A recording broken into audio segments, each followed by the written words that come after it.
My father, I think, was well trained to start a bank in the middle of this, which became the Depression. First, he was raised hard. He was raised in the Swanee Swamp. He was willing to work. He knew how to work. He had ambition. He wanted out of the swamp. He told me he was looking for work when World War I broke out and signed up to go to Europe on the first ship over of our soldiers.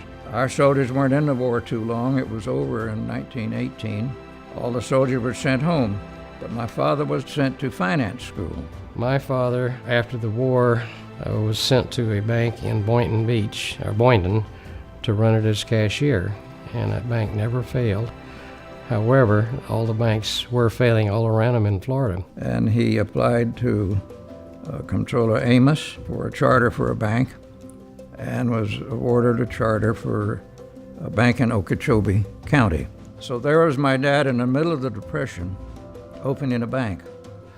I was born in 1955, so let's say in the late 50s and in the 60s, we still were a unit banking state, which meant that you were not allowed to branch in the state of Florida. And so banks tended to operate in one bank tended to operate in one community. You rarely had a second bank. And so the bank was the most important financial aspect of a community. You know, without the bank in town, you couldn't facilitate payments between people in the town. You had no way to store your cash. And more importantly, banks provided credit. So if you were growing your small business, you turned to the banker in the town, and that was my granddad. Our mission for many years has been to help people improve their lives and build stronger communities, and that's what we've been about for 90 years.